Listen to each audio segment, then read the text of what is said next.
know I look kind of formal today, don't I? Good to have you with us on this Thursday edition of Ed Schultz News and Commentary from the nation's capital. Sometimes there's stories that connect, and this is one that I think really connects. When Donald Trump gave his speech on foreign policy, I was looking for something that I could get onto in what his content was and try to relate it to another story that might back up what he's saying or totally dispel what he's saying. And I came across this, and it's kind of a stone's throw, but I think there is a connection here. Now, Trump in his speech was saying that the world doesn't respect us anymore, the world doesn't trust us, and that he will make the United States of America a trusted ally, that he will be a guy that will make sure that the United States, its word is good again. Now, I thought, you know, what is he talking about? Well, we came across this story that I think Trump could use as an example. I want to talk to you about PMDA, the Plutonium Management Disposition Agreement. Doesn't get any news, but it is an agreement that was signed between the United States and Russia back in 2000. And this was under the Bush administration, and it's been picked up by the Obama administration. And it was a good thing because it was the two countries that were going to be getting together and reducing nuclear weapons and nuclear material. So this was one of the good things that Bush did, and it's been one of the good things that Obama has followed up on. PMDA. I know you don't hear much about it. Plutonium Management Disposition Agreement. Now, in this agreement, the United States and Russia decided to build some facilities where they can dispose of plutonium and that it can be verified. Well, we started construction on this facility down in the state of South Carolina over 10 years ago as part of this agreement. And now President Obama, now that it's 75% done and the project has been run with all kinds of government contract issues, slow construction, poor budgeting, the whole thing, and it just hasn't come to fruition.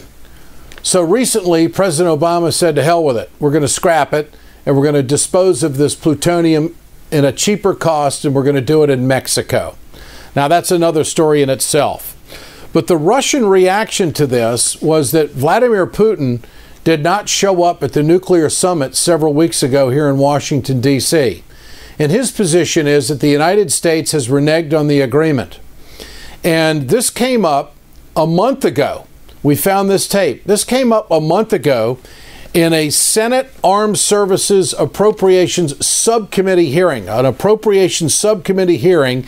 And in this hearing, Senator Lindsey Graham from South Carolina was told why this facility was fallen by the wayside and this material was going to be shipped overseas, and the Russian reaction has not been good. This is what Senator from Lindsey Graham from South Carolina said at the time. Signed an agreement with the Russians that we're going to oxide 34 metric tons. In 2016, we got a building, $5 billion worth, 90%, 70% complete, and we're going to stop and start all over again. Is that the plan? So let's see if I got this. We're going to change the entire program. Then we're going to go to the Russians and see if they're okay with it. Is that the plan?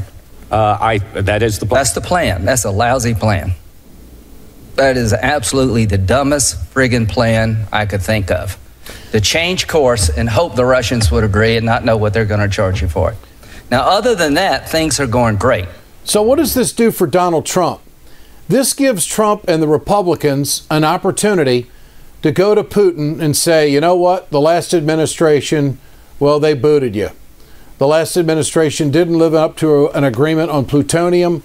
I'm going to be a different guy to deal with, and it's going to set the table in favor of the next president, whoever that might be, to do something credible with a superpower on the other side of the world, which I think we all can agree is pretty important.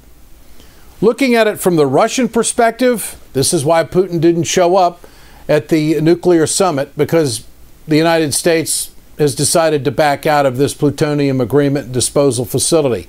And of course, Lindsey Graham is upset about it because it's about 2,500 jobs in the state of South Carolina. But if you listen to the beginning of his soundbite at that Appropriations Subcommittee hearing, listen to the detail, just the first few seconds, listen to the detail of what Lindsey Graham says. Signed an agreement with the Russians that we're going to moxide 34 metric tons. In 2016, we got a building $5 billion worth. Wow, okay, you got a lot there. Number one, you have a United States Senator who's been on Senate Armed Services for years saying, yeah, we did sign an agreement with the Russians. He quantified it by the amount of material that was going to have to be dealt with. And then he put a number to it on how much money has been put into the project. And he should know, because this is from an Appropriations Subcommittee meeting. Appropriations mean that's where the money is. And it's $5 billion. And now it's being trashed and toileted because of what? This is poor management. This is poor leadership. And this is Obama's fault for not following through. And when Putin gets pissed off at Obama, you have to ask the question, in fairness, does he have reason to? Can Putin trust the United States when something like this comes up? So here you have a United States senator who doesn't want to, but he's given credibility to the actions of Vladimir Putin. So when Trump goes out and gives a speech and says they don't trust us anymore, they don't respect us in the world anymore, this is a story that Trump might be talking about.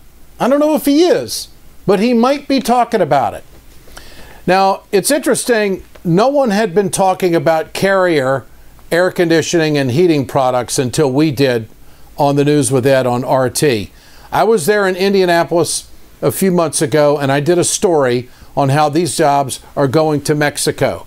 Now Donald Trump is going to be in Indianapolis marching with these workers on Friday. What is happening here? You wonder why Trump is moving forward in the polls and why he's winning so much? Is because he may be a billionaire and flying his own 757, but he's on the ground with the people. And he's beaten the Democrats to the punch. And Bernie Sanders has been out there beating everybody to the punch by talking about these jobs getting shipped overseas and these bad trade agreements. And how often do we hear Trump talk about trade agreements? He sounds more progressive than Hillary Clinton. So Bernie Sanders in New York, he goes to a Verizon strike and walks the line. 2 hours later, Hillary Clinton shows up. This story about not trusting the United States was floated to Trump, and look what he uses it in a foreign policy speech. He's got some teeth in what he's saying. And then he jumps onto this outsourcing and trade agreements, right as Bernie Sanders has done. And so he's playing into this independent thinking card of the working folk of America who hate being labeled as a Republican or a Democrat. And you want to know why Donald Trump is moving forward? He plays to the military saying we're going to take care of the vets. He plays to the military saying that I'm going to be the best president you've ever had. He plays that on the trust issue, and then he goes and walks at the workers. This is a formula for defeating the Democrats if the Democrats don't wake up. Now, there's a fallacy in all of this. I had a deep conversation with former Senator Kent Conrad, who was the former chairman of the Senate Budget Committee, one of the headiest guys ever to work in Washington when it comes to the budget. And Senator Conrad was telling me that what Trump is talking about, and I spoke with him on the heels of this foreign policy speech, which was delivered here yesterday in Washington, D.C. at the Mayflower Hotel. I said, Kent, does this add up? He said, if the truth be known, what Donald Trump is talking about is going to blow a $12 trillion hole in the budget. And I said, I went back and got some numbers out. The defense budget for 2017 is $582.7 billion. That's been proposed by President Obama. It's actually $61 billion more than the 2016 budget.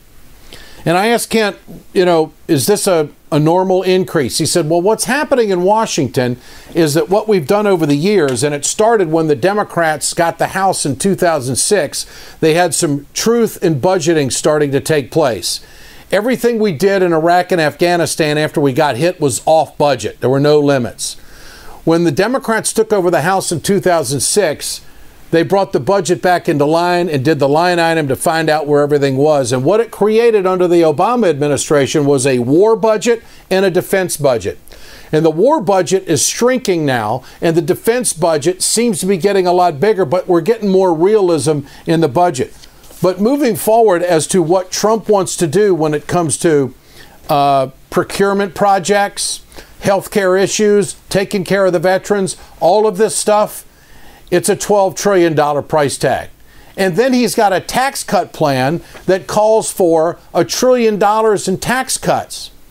And so what Trump is putting forward to the American people, the red meat of I'm great, you're going to be great, America's going to be great, we're going to have the best military, we're going to take care of our veterans, we're going to do X, Y, and Z like we've never done before. No one in the mainstream media is jumping into the reality of all of this and doing a breakdown of the numbers of exactly what the F is Trump talking about. I mean, no one's asking, where's the money? Where's the trust? Where's the money? Where's the future? And I think it's something that American people ought to pay attention to. And what I just did for you in the last 10 minutes, you will never see in the mainstream media. When we come back, I'm going to recap an interview I did with Jane Sanders, the wife of Bernie Sanders. This is Ed Schultz News and Commentary, brought to you by Communication Workers of America, Alliance for American Manufacturing, BioGreen Clean, and the iSave team. We're right back. Hey, folks, you've heard me talk about BioGreen Clean. I'm going to show you right now on my airplane just how tough this is. I want you to keep in mind, chemical-free, 100% plant-derived, biodegradable. It is the safest cleaner that you can get, and it's the most effective. Go to our website, wegoted.com, or go to biogreenclean.com. www.biogreenclean and order today. It's time to continue our conversation about mechanical insulation. Mechanical insulation is for the piping systems in our nation's commercial and industrial facilities. Facility owners are burning up billions of dollars through the lack of mechanical insulation on these piping systems. Call the iSave team. Insulation saves America valuable energy, and this team of energy conservation specialists is shovel-ready to save you money. Visit iSaveTeam.org to have a specialist give your plant an energy audit. We perpetuate a culture of crime all the way from Wall Street right down to the main street in our hometowns. It's worse than it has been since FDR took control of the problem and said we can't count on industry taking care of the American labor. They probably have already engaged into some type of criminal cover-up, and the law prohibits the government from even doing anything about it. Catch America's lawyer Mike Papantonio on YouTube at youtube.com/GoLeftTV. Good to have you with us here on Ed Schultz News and Commentary. I understand how the Clinton supporters and the Clinton campaign, how they got to feel right now. They can see the finish line. They're starting to collect the roses that they can smell. I got it. You know, the numbers are rough, but the door's not closed. But what has bothered a lot of Bernie supporters across this country and grassroots movement people behind Sanders who are gravitating to what he's talking about is the word tone, T-O-N-E, and the surrogates on the Clinton team who are out and about saying, well, the tone's going to change. The mainstream media reports, let's go live to so-and-so at such and such event. What do you know? Well, they're talking about tone, and the tone is going to change. What the hell tone? What does tone mean? Just like Bobby Knight said, introducing Donald Trump in Indiana, he says, they said Donald's not presidential. He says, what the hell does that mean? What does anything mean? Tone. It's almost as if the Clinton surrogates have been coached up to go out and talk down to Sanders supporters and movement people in the progressive movement saying, hey, this is how you have to act right now. You got to tone it down because we've got so many delegates and we're getting close to the nomination. So I asked Jane Sanders in an interview, what's your interpretation of tone? Well, I think that is it. I think the Clinton campaign and the Democratic establishment wants him to all of a sudden become, oh, we're all in this together. We're just going against the Republicans. That's what they would like. The tone from Bernie's campaign has been so civil for the last year. Saturday will mark a year from the day that he announced. So we're not changing the tone. It got a little bit testy in New York, that's true, but that was a blip, and he's back to focusing completely on the issues, and he's contrasting the views with Secretary Clinton. I mean, she's very much for fracking. She fought for it as Secretary of State, and he's very much against it. He has been very against all the trade policies that have hurt manufacturing and lost us millions of jobs. So, and she's been for them. You know the differences as well as I do. There's a lot of differences. These two candidates will bring the country in two different directions. His job is the one that it's always been, to really make it very clear to people what the clear choice is. Now, folks, this is Ed Schultz News and Commentary. I appreciate the listen and the download. Thanks for coming to our website every day. Let me ask you a question. Let's be fair about this. What kind of tone was that? Was that a tone of nastiness? Was that a tone of mean-spiritedness? Or was it a very measured tone and a reality check of what's happened and what's unfolded in this campaign? And I think that the Sanders people have got to get some spine and get a reality check, and don't let the Clinton people talk down to you. They ain't got it yet. They don't have it yet. Because if they did, it would be over, right? If they did have it, everything, then the Sanders camp would be talking more about the convention. It's not over yet. I don't care what the math is or what the trends are or anything else. And so it's a sense of arrogance on the part of the Clinton campaign and all of their surrogates that are just plastered all over CNN to sit there and say, well, there comes a time when you have to realize there comes a time. Michael Nutter, you know what? You are just begging for a job if Hillary gets the job as president. It's so obvious. There's no reality check in anything you're saying on CNN. And the same thing with Donna Brazile. So they're coaching the Sanders supporters on how to act in tone. So I thought I'd ask Jane Sanders about that. I also asked her about, wasn't it interesting, what was your observation of Hillary Clinton the other night when she had a big Super Tuesday night? She won 4 out of 5 states, and they're so concerned about bringing the party together. I don't know, it was almost as if Jeff Weaver went out on stage and handed Hillary Clinton the talking points from Bernie Sanders. Listen to this. Right, and I think the devil is in the details. I mean, yes, we all agree wages are too low. Bernie wants a $15 an hour minimum wage. She wants a $12 minimum hour wage for the on a federal level. Every one of those things, there's very strong differences if you read the small print between the two of them. And I think it's great that she is talking about income inequality and talking about reining in Wall Street and talking about expanding, not cutting, Social Security, and talking about a national health care system, and talking about the affordability and accessibility of higher education. We all agree. The point is their plans are quite different, and we need to hammer those out. But what we need to do is hold the Democrats' feet to the fire and say, Bernie means what he says, and this is what he means. And what is it that you mean, and what is it you're committing to? That is very interesting. I'm having sources in grassroots corners of this country tell me that they are going to unleash online in the coming weeks an ultimatum to Hillary Clinton if they want the support of the Bernie supporters. This is aside from the campaign. This has nothing to do with Bernie Sanders and his campaign. And I think that the Clinton people have seriously miscalculated the passion behind this movement. I asked Jane Sanders, can Hillary Clinton win the general election without the support of Bernie Sanders? I think that what she needs to do, if she is the nominee, is to recognize that the people that are supporting Bernie are the future of the Democratic Party and the future of the nation. He's getting more support for everybody under 45.